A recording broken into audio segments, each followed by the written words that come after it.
नमस्कार, मी प्रियंका. आज आपण बनवणार आहोत एकदम हॉटेलसारखा लच्छा पराठा. बाहेरून खुसखुशीत आणि आतून सॉफ्ट. चला तर बघूया लच्छा पराठा.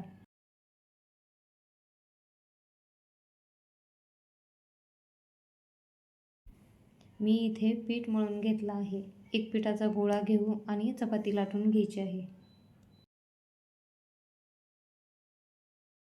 त्यावरती बारीक चिरलेला कांदा पसरवून घ्यायचा आहे आणि बारीक चिरलेली कोथिंबीर टाकायची आहे.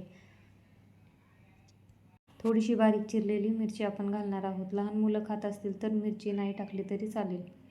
थोडीशी बॅडगी मिरची पावडर. याच्यावरती आपण थोडासा गरम मसाला, थोडासा चाट मसाला आणि थोडंसं मीठ आपण टाकणार आहोत. मीठ आपल्याला जास्त टाकायचं नाही, कारण आपण कणिक मळतो तेव्हा आपण थोडंसं मीठ टाकतोच. त्याच्यामुळे पराठा खारट लागू शकतो. याचा आता रोल बनवून घ्यायचा आहे. मी व्हिडिओमध्ये दाखवल्याप्रमाणे तुम्ही रोल करू शकता.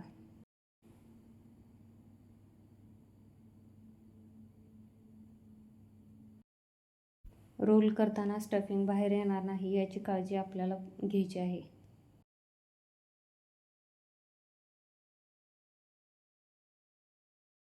रोल केल्यानंतर आपल्याला हा असा फोल्ड करून घ्यायचा आहे.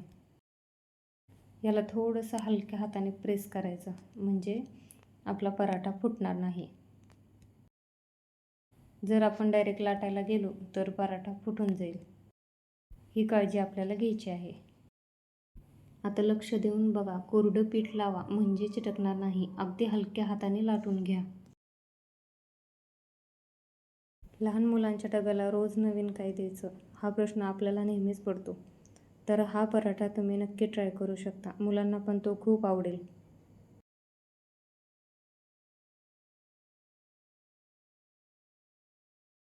पराठा लाटून झालेला आहे. आता आपण याला पॅनमध्ये भाजू.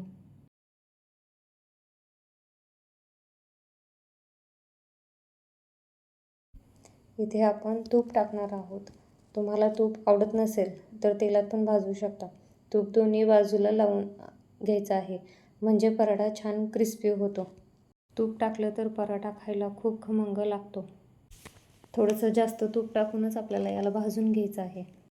इथे मी गॅस कमी केला आहे आणि त्याच्यावर आपण खरपूस भाजून घेऊ.